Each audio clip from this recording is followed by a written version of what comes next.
Right, this has just turned up. Been waiting on this one. Descent, Journeys in the Dark, 2nd edition. Mists of Bilehall. Bit of a surprise, this one. There's quite a lot of buzz because, like a lot of people that are into Descent, I think we thought we'd seen the last of the expansions, to be fair, because Fantasy Flight seems to be throwing an awful lot. Well, they're franchising everything, aren't they? That's Star Wars, to be honest. It sells well. Can't blame them. Personally, I like the Descent. I like Dungeons and Monsters over Star Wars, even though the Star Wars is good. And I really thought, like a lot of people, I think that the support for Descent was going to wane, and I think that's true a little bit. I mean, this should have been, if we'd have followed suit, this should have been a big box expansion, because the last expansion from Descent was the Shadow, the Haunted House one. It'll come to me in a second. Manor of Ravens, that's the one. So that was a small box. So they've gone with 2 small boxes on the trot. So I thought, well, that might be the end of it. But there's a new expansion coming out. The Chains That Rust, is it? I have no idea whether that's going to be small or large box. Let's hope it's a large box. It's more manageable to keep up with the Descent now, because they're not as frequent. So it's quite nice just to get the odd thing now. It's not like a constant money sink. And this one, it's totally different. This one's purely for the Overlord. So let's dive in, let's open it up and see what we have inside. 12 new plastic monster figures. They look great, some of these, don't they? So really, really looking forward to this. Love the box front.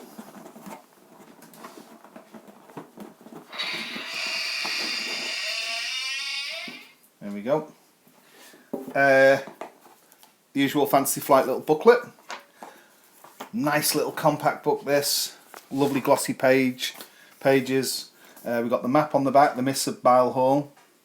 Got the Mistbound Conclave here. Song of Bone, sorry. Shattered Schemes. And some sort of cave there. We got the Hallowing Fire, the finale. Troubled Waters. Julladin's Keep. Fear Unshackled, and Sanguine Lord. So there we go. So it's a full campaign here. Really nice. I think I'm going to start playing this. We played quite a bit Descent recently.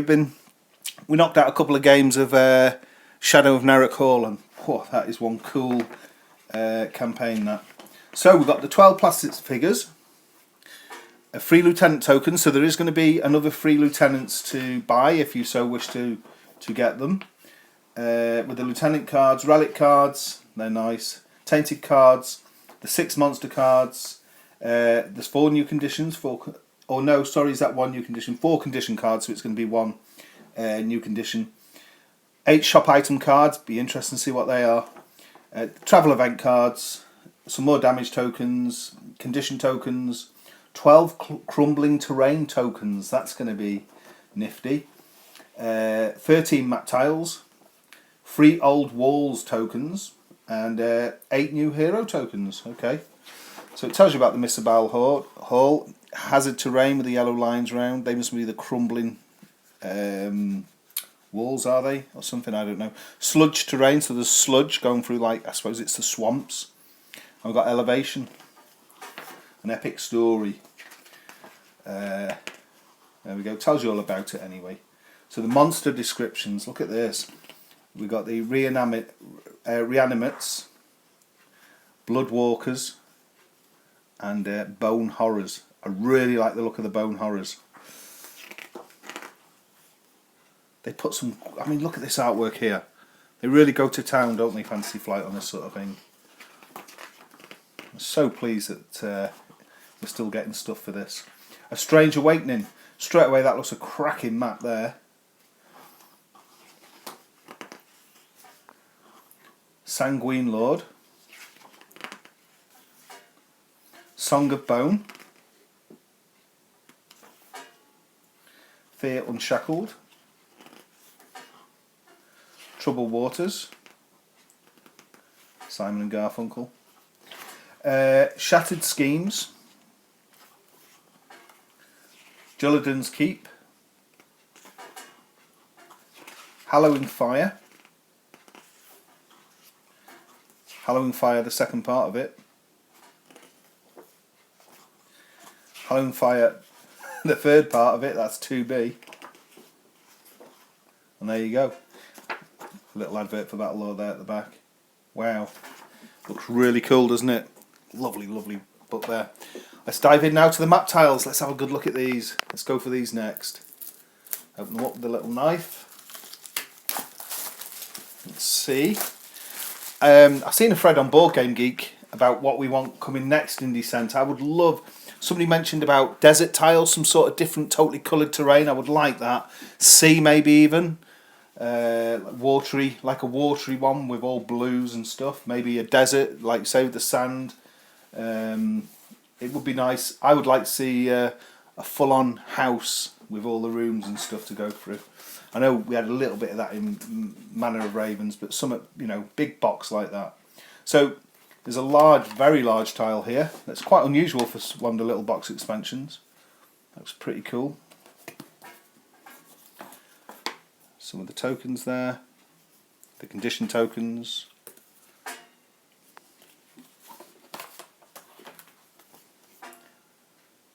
It's like, reminds me of some of the tiles from the base set, to be honest.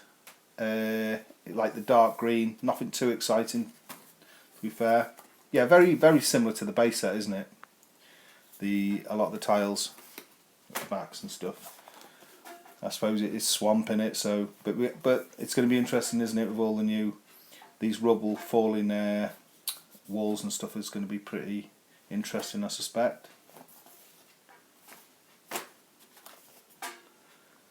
Yeah, so it's, I would say, yeah, it's very swampy, isn't it? It's very dark green, dull looking dungeon. So let's have a look in here. That's it, there'll be nothing under there. Sometimes large boxes you get, in the large boxes you get, under these panels you get bits, don't you? Right, what should we go for next? Let's get these cards open. Let's have a little look at these. So here's the travel cards. Not much to say about those, there they are. Sure they'll be nice and interesting. 1, 2, 3, 4, 5 of those. Now, we got the Ardus X Erebus,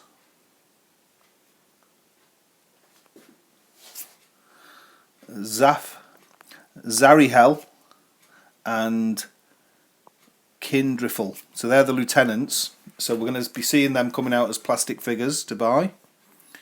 Of course, the stats change on different player counts. Interestingly, we've got a black and brown dice here for these. There we go. So they're the lieutenants. And here we go. We've got the Reanimate. Class 1 and Class 2 cards here. Let's have a little look at him. So he's got a blue die. Phalanx, Reanimation and Swarm on a Surge. And the head guy, he's got Maneuver as well. Not much life on him, 3 and then 5, and not much movement either, 3. Let's have a look. Is it what he does? If this monster is adjacent to a figure from its monster group, we should be looking at the card like that. There we go. If this monster is adjacent to a figure from its monster group, replace its brown defense die with 1 grey defense die. Reanimation. Each time this monster suffers damage and is not defeated, it recovers damage equal to either the amount suffered or the number of monsters from this monster group within 3 spaces of it, whichever is less. So that's where he's getting his strength from, isn't it, really? His Maneuver costs an action. Choose 1 minion monster adjacent to this monster. That monster gains 2 movement points. Now that is pretty cool. So yeah, he's got hidden strengths here. And on a Surge's Swarm, this monster deals +1 damage for each other monster adjacent to the target. Wow. So he's pretty cool. Coming on Should we get his model out? Should we do it in tandem? Oh. So, yeah, we get, there's up to 6 of these. So here they are. There we go. And yeah, at 4 hero count, you will get to use all 4 of the minion monsters and 2 of the masters.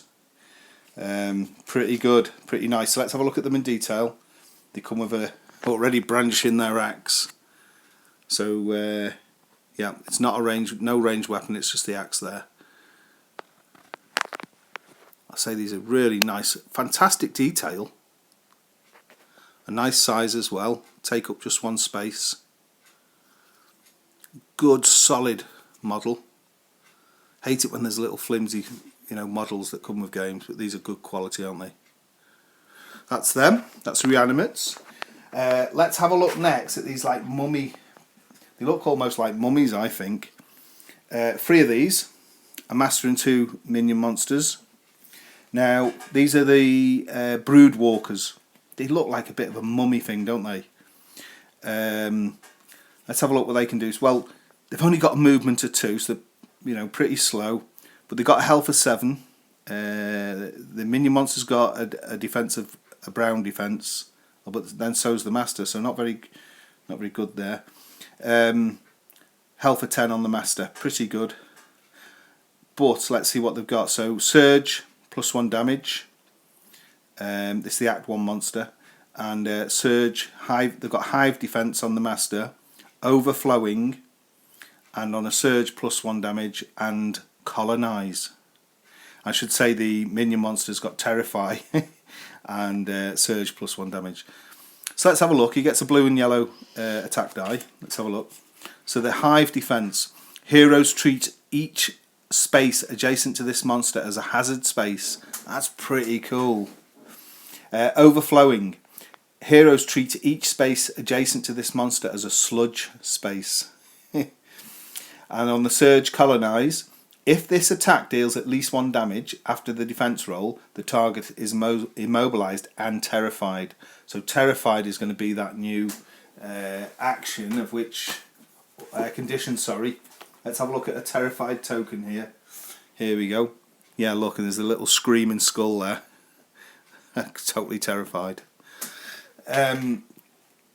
So terrify. If this attack deals at least 1, after the defense roll, the target is terrified. So pretty cool there. Those are the brood walkers. Let's have a look at them in detail. Good, sturdy, heavy model. I say they really nice. I mean, they look so cool just unpainted. Especially, I always think the cream ones look really good. But these look more of a white than a cream, I would say. Yeah, but I mean, people that can paint really well, these are going to come up awesome. And now my favourite, let's deal onto these. From when I've seen the pictures of these, I think these look great. So, we'll come on to the Bone Horror. They've got a movement of 5, pretty decent. Health of 5. It's on the Act 1. The grey defense die. They've got extend, livesome I should say, and pierce 1. Pierce is always great, isn't it? Blue and yellow attack die. No ranged weapon. The master has extend, livesome, lash on a surge, and pierce 2 on a surge. So these are pretty potent, these bone horrors. Of course, it gets beefed up for the Act 2. Let's have a look on the back. The bone horror. Extend. Each time this monster performs an attack, it may target a figure up to 3 spaces away in its line of sight. So that extension is awesome. Livesome. Friendly figures do not block this monster's line of sight. Wow. Okay, and lash. After this attack resolves, place the target in an empty space up to 2 spaces away from this monster. Very useful. And of course, Pierce X. This attack ignores X amount of shield rolled on the defense die. Pierce is just brilliant, isn't it? So really, that to me that looks like a great monster to be able to use for the Overlord. Now look at these models. So there's 3 of them. Let's put them here. Let's have a look. They are awesome, aren't they? They're just made up of skulls and bits of bones. The whole thing's made up of bone. Oh. I mean, these look fantastic, don't they? You just do not want to meet one of those coming down a dungeon, do you? Yeah, absolutely awesome. So if we look at these models now, they are terrific, aren't they? I say this is looking like a really... Being perfectly honest, I think the tiles look very dull. Bit disappointed with the tiles. The monsters look fantastic.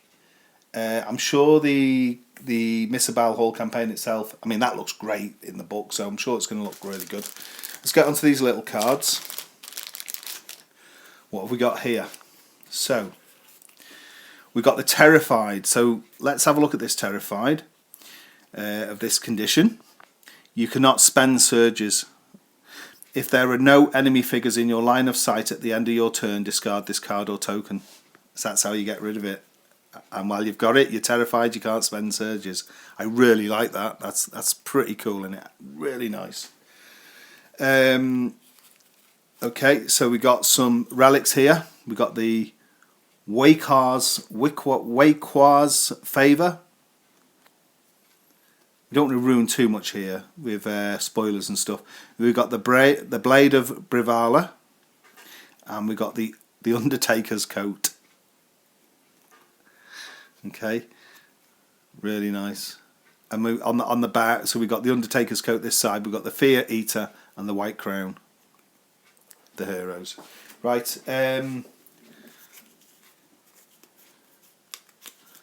So look at these.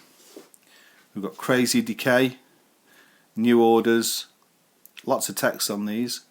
Ordinary, Abomination, Bad Blood, and Death's Hand. And they all give +2 here at the bottom. And now we've got shop item cards. Not shop item cards, sorry. Well, they are actually. Yeah, they are. Of course they are. They're the shop items, aren't they?